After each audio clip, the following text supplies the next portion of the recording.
दोस्तों, अक्सर जब हम गौतम बुद्ध की बात करते हैं तो केवल उनकी ज्ञान प्राप्ति की यात्रा को याद करते हैं। लेकिन बुद्ध का जीवन सिर्फ बोधि वृक्ष के नीचे ध्यान तक सीमित नहीं था।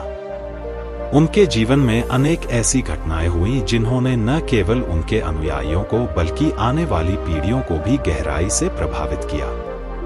आज मैं आपको बुद्ध की कुछ ऐसी अनकही कहानियां सुनाऊंगा जो आपके जीवन की सोच को बदल सकती है। करुणा का बीज घायल हंस की घटना। यह कहानी तब की है जब सिद्धार्थ अभी राजकुमार ही थे। एक बार उनके चचेरे भाई देवदत्त ने शिकार करते हुए एक हंस को घायल कर दिया। तीर लगने से हंस तड़प रहा था।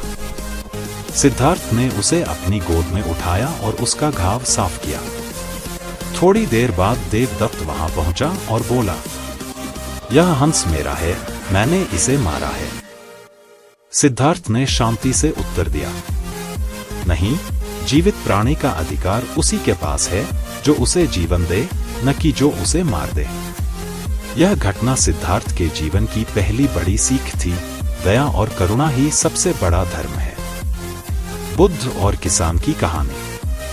ज्ञान प्राप्त करने के बाद बुद्ध गांव-गांव घूमकर लोगों को उपदेश देते थे। एक दिन एक किसान ने उनसे पूछा, भगवान, आप तो सन्यासी हैं, हम किसान हैं। हमारे पास खेत हैं, परिवार है, हम आपका मार्ग कैसे अपना सकते हैं? बुद्ध मुस्कुराए और बोले, तुम खेत में बीज बोते हो, फिर धैर्य से उसकी देखभाल करते हो।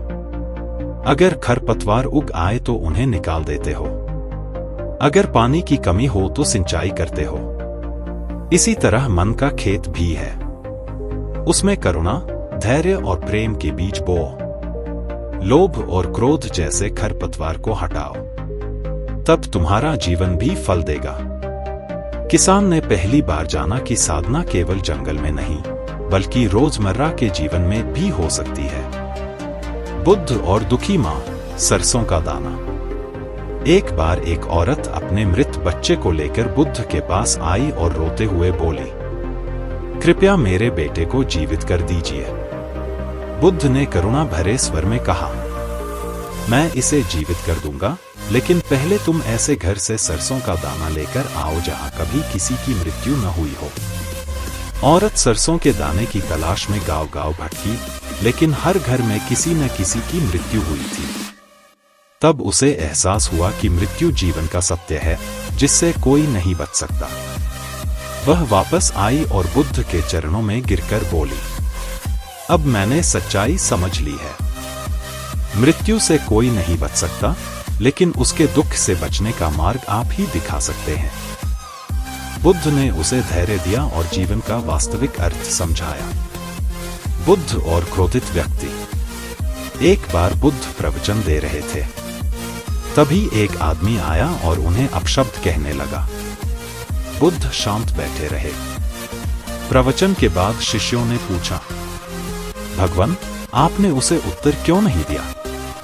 बुद्ध ने कहा, अगर कोई व्यक्ति तुम्हें उपहार दे और तुम उसे स्वीकार न करो, तो वह उपहार किसके पास रह जाता है? शिष्य बोले, देने वाले के पास। बुद्ध ने मुस्कुराते हुए कहा, उसी तरह अगर कोई तुम्हें गाली दे और तुम उसे न लो, तो वह उसी के पास रह जाती है।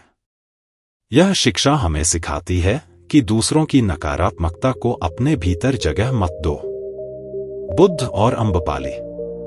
अम्बपाली वैशाली की एक प्रसिद्ध गणिका थी। उसने बुद्ध को अपने बगीचे में आमंत्रित किया। बुद्ध बिना किसी भेदभाव के वहां गए। यह देखकर लोग हैरान थे।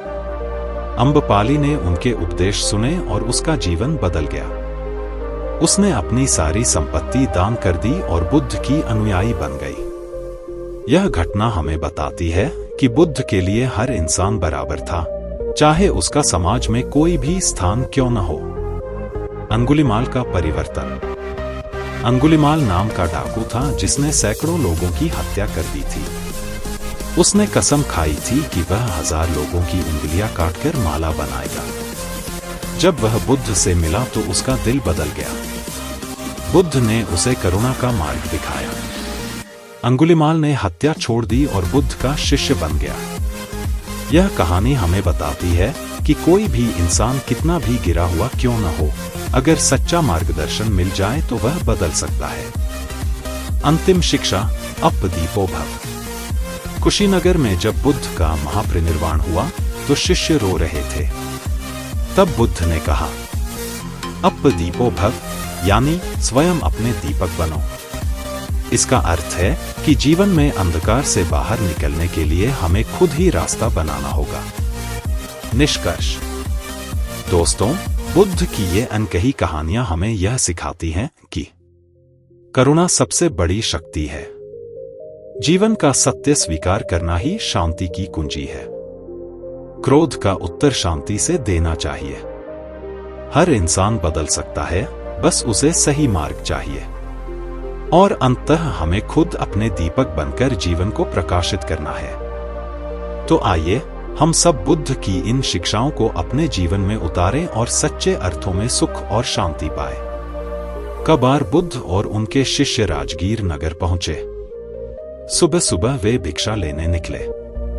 बुद्ध ने देखा कि लोग उन्हें बड़े आदर से भोजन दे रहे हैं, लेकिन एक गरीब स्त्री हाथ में बस एक सूखा हुआ रोटी का टुकड़ा लेकर खड़ी थी। लोग हंस रहे थे, इतना छोटा दाम कौन देता है? लेकिन बुद्ध ने वही रोटी का टुकड़ा हाथ जोड़कर स्वीकार किया। शिष्यों ने पूछा, भगवान, आपने इतना छोटा दाम क्यों लिया? बुद्ध बोले, उस स्त्री के पास देने के लिए यही सबसे बड़ा था। उसने अपने हिस्से का भोजन मुझे दिया। दान का मूल्य वस्तु में नहीं, भाव में होता है। यह शिक्षा हमें सिखाती है कि असली संपत्ति हमारे दिल की उदारता है। बुद्ध और विष भरा तीर। एक बार एक व्यक्ति बुद्ध से बोला, भगवान, जब तक आप ये नहीं बताएंगे कि दुनिया अनंत है या सीमित, आत्मा अमर है या नहीं, मैं आपके उपदेश नहीं मानूंगा। बुद्ध ने एक उदाहरण दिया। मान लो किसी को विष का तीर लग गया। अगर वह आदमी कहे कि पहले मुझे बताओ यह तीर किसने मारा, किस लकड़ी का है, किस दिशा से आया, तब तक मैं इलाज नहीं कराऊंगा, तो क्या वह बच पाएगा? शिष्य बोले, नहीं, वह मर जाएगा। बुद्ध ने कहा, उसी तरह हमें जीवन के जहर यानी दुख का इलाज ढूंढना चाहिए, न कि अनावश्यक सवालों में उलझना चाहिए। बुद्ध और शांति का संदेश। एक बार एक राजा ने बुद्ध से पूछा, भगवान, आप न तो किसी देवता की पूजा कराते हैं और न ही किसी यज्ञ का प्रचार करते हैं, फिर भी लोग आपके पास क्यों आते हैं? बुद्ध ने उत्तर दिया, क्योंकि मैं उन्हें उनके भीतर की शांति से मिलवाता हूं। देवता बाहर हैं, लेकिन शांति और दुख का अंत भीतर है। राजा चुप रह गया और अंततः बुद्ध का अनुयायी बन गया।